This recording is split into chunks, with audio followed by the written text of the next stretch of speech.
creating the future. After deciding to redesign Georgiapol, Sosnovka Military Base, Pochinki, School, Yasnaya Polyana, and Milta Power, we split into 6 teams to focus on the background story of Erangel, missing features that can be supplemented, and gameplay depth as the 3 main areas of change to ensure holistic improvements in all aspects, from the map to the gameplay. Let's start with Georgiapol. Georgiapol was originally a port in Erangel, and it's undergone a huge upgrade in mission ignition. Early in the design process, we discussed the positioning of Georgiapol. What kind of port was it? What should be its main function? The first thing we did was to classify the various ports of the world according to their different purposes. Some examples of ports are commercial ports, fishing ports, marinas, military ports, and industrial ports. What type of port is Georgiapol? In the original Erangel, we saw many containers, warehouse buildings, and huge lifting equipment. But after Dynahex arrived, they wanted to use Georgiapol to transport energy, resources, and materials to Erangel so they could continue the research. Naturally, the fruits of their research would also be exported via Georgiapol. So after discussing this, we decided to classify Georgiapol as an industrial port and designed it accordingly. We studied many industrial ports and asked our colleagues in different parts of the world to investigate the industrial ports of different cities. After referencing real industrial ports, we realized that apart from the areas for transportation, handling cargo, and the storage facilities, there are many industrial office areas and a few residential areas around the port. To design Georgiapol as realistically and reasonably as possible, we divided the areas by their functions. The industrial area was kept close to the warehouse area, while the residential area was kept away from the industrial area to ensure a higher quality of life for port workers. We also took the efficiency of staff and the movement of goods when the port is operating into consideration. To do this, we watched many videos of ports, bought a lot of tabletop games and mini car models, and played the games among our team to simulate the movement of people and goods to help build more realistic, futuristic scenes. Lionel, the PUBG mobile art director, said, "After confirming the changes to the main areas, we started upgrading everything else. Our vision for a smart port of the future is based on information integration and breakthroughs in smart technology.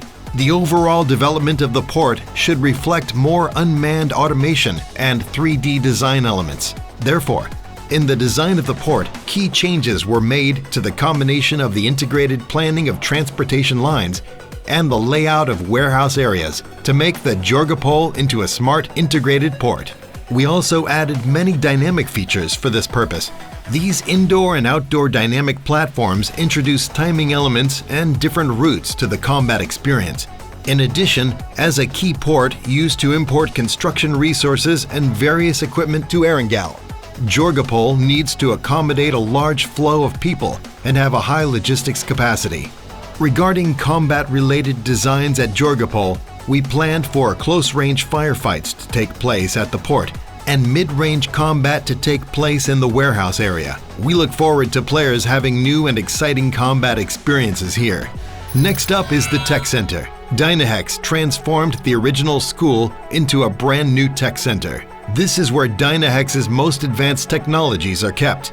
When designing the tech center, we thought the design should be centered around the staff and equipment.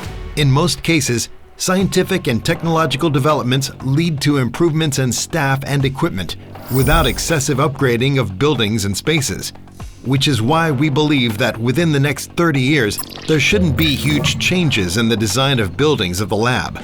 However, advancements in technology lead to more advanced research equipment and verification methods, which improve the research efficiency of scientific researchers and promote the smart integration of the tech center.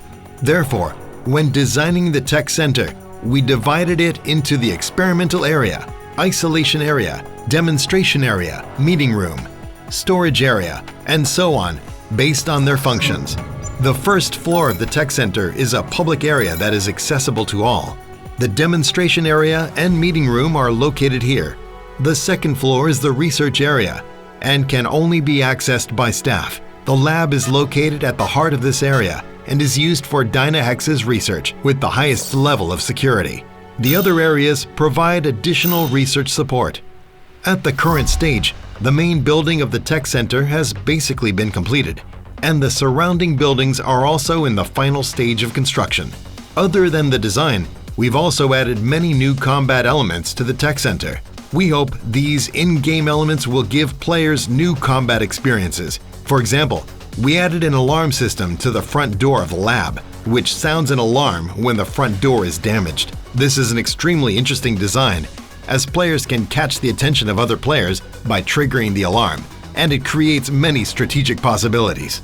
Naturally, we've also prepared some small gifts for those who are brave enough to enter the lab. Another new feature we like is the tempered glass ceiling. The addition of the tempered glass ceiling introduces more information that can be used in combat at the tech center. The tempered glass ceiling cannot be broken, but players can look through it to see what enemies are doing inside the tech center. If a member of your team acts as a scout on the ceiling, you'll have a higher chance of winning battles in the tech center. The outdoor elevator enables you to move quickly, which introduces a lot of uncertainty to battles. You should note that it isn't necessary for players to stand on the elevator to activate it. You can also activate it with items. You can all try to use the elevator to trick your enemies. Let's talk about the logistics agency now. After Dynahex develops products, they will deliver the products they developed to the nearest logistics center and distribute them to all of Erangel. That's why Yasnaya Polyana, which is nearest to the tech center, is the best choice. We transformed Yasnaya Polyana and built it according to the standards of a normal logistics center and divided this area into several major areas for the centralization, classification, storage, inspection, processing, and shipping of goods. You can see that the logistics process is very clear in Yasnaya Polyana.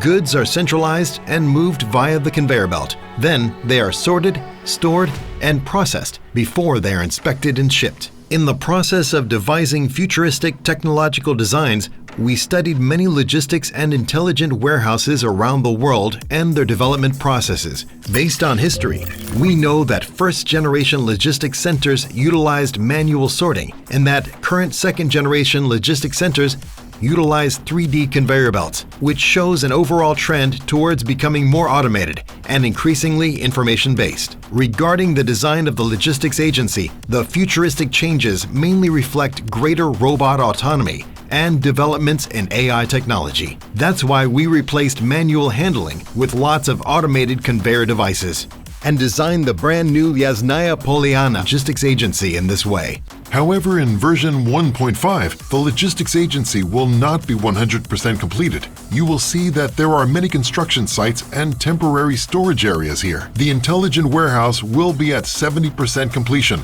and other buildings, such as the logistics headquarters and the distribution area, will still be in a preliminary stage of the transformation process, leaving a large area under construction. We want to use these designs to show players how Erangel is being gradually upgraded, as well as create more tactical experiences for players through these modifications. For example, players can use the cargo moving platforms to sneak around or achieve other tactical purposes. Players can also use the materials at construction sites as natural cover for combat and counterattacks. Zhu said. Now, as for Pochinki, which everyone is quite familiar with, Pochinki is one of our favorite urban areas.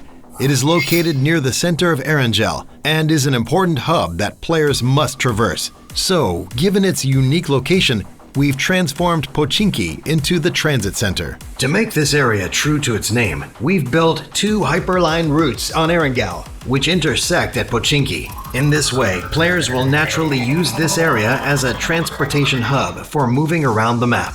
Players will develop this gaming habit on their own, Gentang said.